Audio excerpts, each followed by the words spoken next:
அன்பே சிவம் மனமே குரு என்றுணர்த்திய குருவே போற்றி. எனக்குள் இறைவனை உணர வைத்த குருவே போற்றி.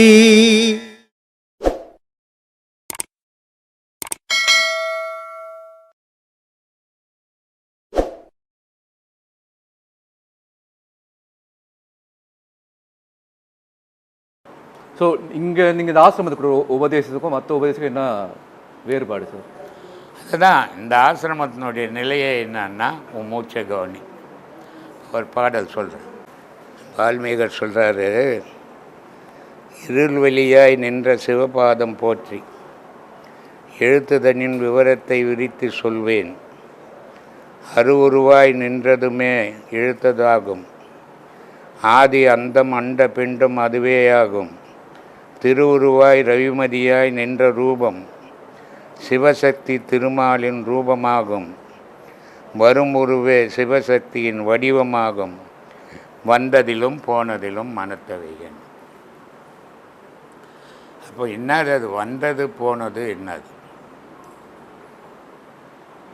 மனுஷங்கிட்ட போய் எப்போ வந்ததிலும் போனதிலும் மனசை வையன்னா என்ன வந்தது என்ன போச்சு?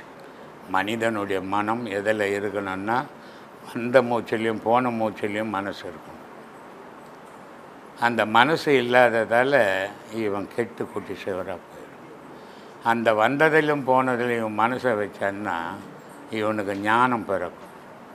அடுத்தது சொல்கிறார், வந்ததும் போனதும் வாசியாகும், வானில் வரும் ரவிமதியும் வாசியாகும். இந்த உலகம் இருக்குது, சூரியன் சந்திரன் இந்த ரெண்டு பொருள் வரலன்னு சொன்னால் உலகம் இருக்குது, ஒரு உயிரினம் கூட இருக்காது. அதே மனிதனுக்கு இடைகளை பிங்களை என்ற மூச்சு ரெண்டு வரலன்னு சொன்னால் மனிதனும் இருக்க மாட்டான், உயிரினமும் இருக்காது. அப்போது நம்மளுடைய மனசு எது மேலே இருக்கணும்? எல்லா செயலும் செய்யலாம், ஆனால் நம்ம மனசு மூச்சு மேலே இருக்கணும். இந்த மாதிரி இருந்தோம்னா நம்ம அந்த பொருளை அடையலாம்.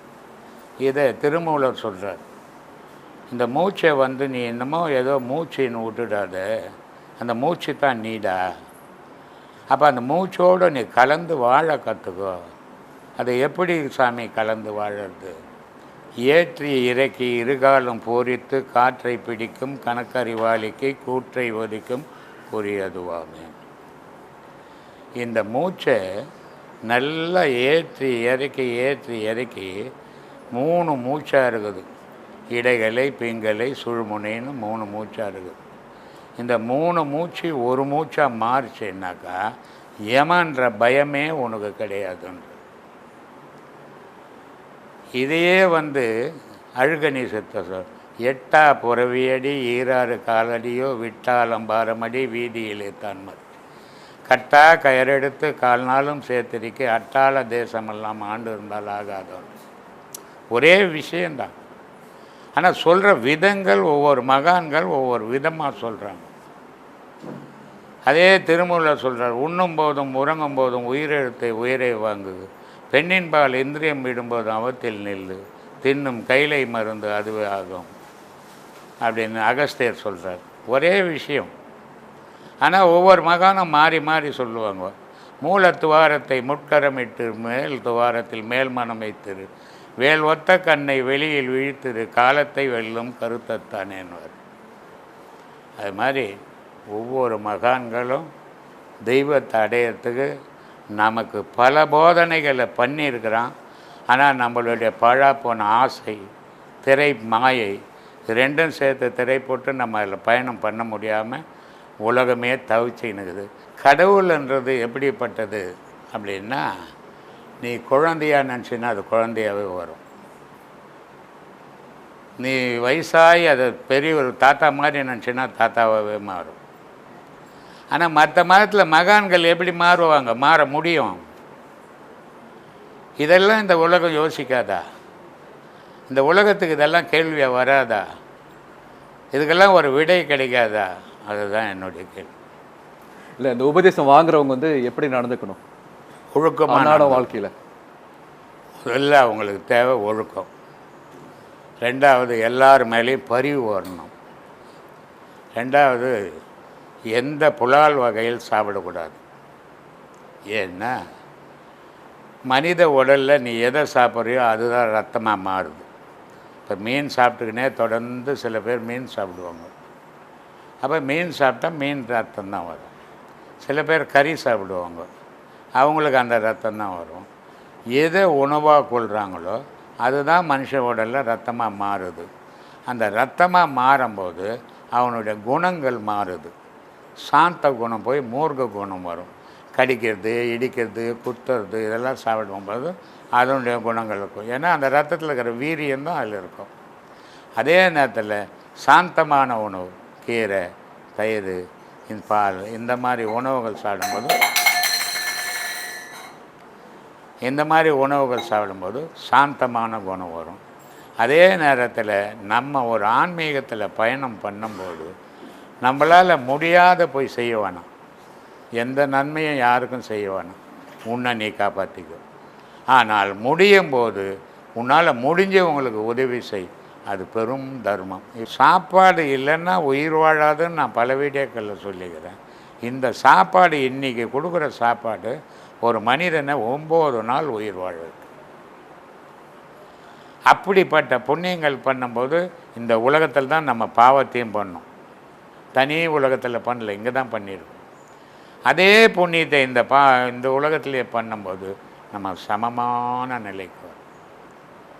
அதனால தான் சொன்னார், இடுக்கண் வரும்போது நகுக அப்படின்னு.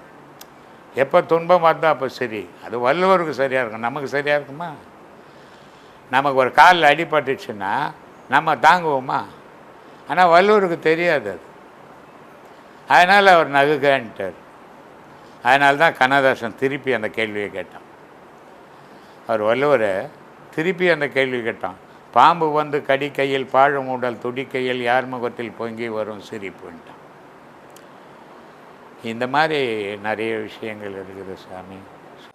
நம்ம இன்னும் எவ்வளோ பேர் சொல்ல முடியாத அளவுக்கு நிறைய விஷயங்கள் இருக்குது. ஒவ்வொருத்தருக்கும் அவங்களோட தனிப்பட்ட வாழ்க்கையில் ஐயா வந்து வழிகாட்டுற விதம் வார்த்தையால் சொல்ல முடியாது. அந்த அளவுக்கு அவங்களுக்கு அனுபவங்கள் இருக்குது. இந்த அனுபவங்களையும் இனிமேல் பதிவு பண்ணி தான் ஆகணும். ஒவ்வொருத்தருக்கும் தனிப்பட்ட அனுபவம் அது ஐயா கிட்ட. அது எல்லாமே வருங்காலத்தில் அவங்க சுய அனுபவம். இங்கே வந்தீங்க, என்ன நடந்தது, ஏன் வந்தீங்க அப்படின்றதையும் நம்ம இங்கே பதிவு பண்ணி ஆகணும். அப்போ தான் ஐயா வந்து என்னெல்லாம் செஞ்சிட்ருக்காரு. அவர் சமாதியில் மட்டும் உட்காந்துல நம்ம கூடவே வராரு, கூடவே போகிறாருன்றதையும் நம்ம தெரியப்படுத்தி ஆகணும் இந்த உலகத்துக்கு. அதுக்கு சாட்சியாக தான் இங்கே நடக்கிற விஷயங்கள் தான். இவரோட வாழ்க்கையில் அது நடந்திருக்கு. இன்னும் எண்ணற்றவங்களோட வாழ்க்கையில் அது நடந்துகிட்டே இருக்குது. அதெல்லாம் நம்ம வெளிப்படுத்தி ஆகணும். எதிர்காலத்தில் அது மாதிரி பண்ணுவோம். இவ்வளோ நிறைய விஷயங்கள் அனுபவிச்சிருக்கேன் சாமி. நான் நிறைய விஷயங்கள் அனுபவிச்சிருக்கேன். ஒரு ஸ்டெப்ஸில் கால் வலிக்கு விழுந்துட்டேன். அதாவது முன்னாடி எடுத்து வச்ச கால் வலிக்கு விழுந்துருச்சு. முன்னாடி கால் பேலன்ஸ் இல்லாமல் பின்னாடி கால் போகாது. முன்னாடி கால் பேலன்ஸ் இருந்தால் மட்டும்தான் பின்னாடி எடுத்து போகும்.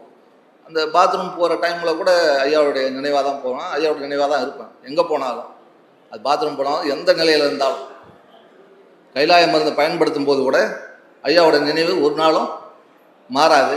அது மாதிரி ஒரு சூழ்நிலையில் அந்த பாத்ரூம் போகிற முதல் பாடத்தை அந்த நினைவாக இருந்தேன். விழுந்தும்போது கீழே விழுந்துட்டேன். நல்லா அடிபட்டு போச்சு. 90 கிலோ, இந்த அளவு ஒரு அடி இருக்கும். பழைய வீடு அது. விழுந்துட்டேன். விழுந்த உடனே முதுகில் கை வச்சு பார்த்தேன். மூலாதாரத்தில் நல்லா அடிபட்டுருக்குமோ அப்படின்ற எண்ணம் தான் ஃபஸ்ட்டு வந்து முன்னாடி கை வச்சு பார்த்தேன். ஏன்னா அடிபட்டாப்பா வலி தெரியாது யாருக்கும். எலும்பே வெளில வந்தாலும் அந்த நேரம் வலி இருக்காது. ஒரு 2 செகண்ட் 3 செகண்ட் பிறகு தான் அந்த வலி தெரியும். அப்பேற்பட்ட ஒரு சூழ்நிலையோ அப்படின்னு பின்னாடி கை வச்சு பார்த்தேன். ஒன்றும் இல்லை. ஏந்து கை காலை உதறிட்டேன். முன்னாடி கால் பேலன்ஸ் இருந்தால் மட்டும்தான் பின்னாடி கால் முன்னாடி போகும். முழுசாக ஐயா எல்லா இடத்துலையும் எல்லா பக்தர்களையும் முழுசாக இருந்து எல்லாரையும் காப்பாற்றுறாரு. ஏதோ ஒன்று ஆயிருக்கணும். ஒரு 2 நாள் தான் அந்த சுவடு இருந்தது. ஒரு மெல்லிய சுவடு அந்த வடி இருந்தது. அதுக்கப்புறம் முழுசாக கியூர் ஆகிடுச்சு. ஐயாவோட வீடியோ தொடர்ந்து எல்லாம் பார்த்தீங்கன்னாலே வாழ்க்கையில் சுபிட்சமாக இருக்கலாம். மிக வாழ்க்கைக்கும் சரி, பர வாழ்க்கைக்கும் சரி, சுபிட்சமாக இருக்கலாம். நிறைய பேசணும். ஒரு லைட்டாக பதட்டமாக இருக்குது. நிறைய அனுபவங்கள் எனக்கு. ஐயா வீடியோ எல்லாமே பார்த்துருக்கேன், எல்லாமே அனுபவிச்சிருக்கேன். ஐயா முக்தி அடையும் தருவாயில் கூட அந்த வீடியோவை நான் முழுசாக பார்க்கல, மனசு ஒத்துக்கலை. ஏன்னா அந்த நிலை எனக்கு அப்போ தெரியாது. ஐயா இறந்துட்டாரு அப்படின்னு தான் பக்தி மார்க்கத்தில் எனக்கு தெரியும். அந்த வீடியோவை முழுசாக நான் ஒரு 4-5 டைமாக தான் பார்த்தேன். மெல்ல மெல்ல 1 மாதம் கழிச்சு பாதியாக தான் பார்த்தேன். மனசு ஏற்றுக்கலை. அந்தளவு அன்பாக இருந்தேன் ஐயா மேலே. அதுக்கப்புறம் தான் தெரியுது, பாடம் வாங்கி ஐயா கிட்ட வந்த பிறகு அதுக்கப்புறம் அது முக்தி நிலை, அதனுடைய முழு விவரம் அதுக்கப்புறம் தான் அறிஞ்சேன் நான். ஐயா அந்த முக்தியான தருவாயில் வந்து ரொம்ப மனசு கஷ்டப்பட்டு அப்படியே அழுதுகிட்டே தூங்கிட்டான் அன்னைக்கு. அந்த வீடியோவை பார்த்துட்டு நான் கேள்விப்படல, வீடியோ பார்க்கும்போது தான் தெரிஞ்சுக்கிட்டேன். வீடியோ பார்த்து அழுதுகிட்டே அப்படி தூங்கிட்டேன். அந்த சூழ்நிலையில் ஐயா கனவுல வந்தார். வந்து அப்படியே படுத்துக்கிட்டு இருந்தார். மெல்ல வயிறு மேலே கீழே, அந்த மூச்சு காற்று மேலே போய் கீழே வந்துக்கிட்டு இருந்தது. ஐயா நான் இன்னும் உயிரோடு தான் இருக்கேன், உங்கள் கூட தான் இருக்கேன்றத அன்னைக்கு அது மாதிரி ஒரு சுச்சுவேஷனில் என் அறிவுக்கு அன்னைக்கு என்ன எட்டுமோ அது மாதிரி சூழ்நிலை தான் அன்னைக்கு சொன்னார் ஐயா. அதனால் ஐயா நம்ம கூடயே தான் இருக்காரு. ஐயா வீடியோவை தொடர்ந்து பாருங்கள். இக வாழ்க்கைக்கும் சரி பர வாழ்க்கைக்கும் சரி ஐயா நம்ம கூடயே தான் இருக்காரு. சுபிட்சமாக இருக்கலாம். ஐயாவை பிடிச்சிட்டா குறை எதுவுமே கிடையாது. எல்லாத்துலேயும் நம்மள கூடயே இருக்காரு ஐயா. சந்தோஷம். ஆத்மா வணக்கம்.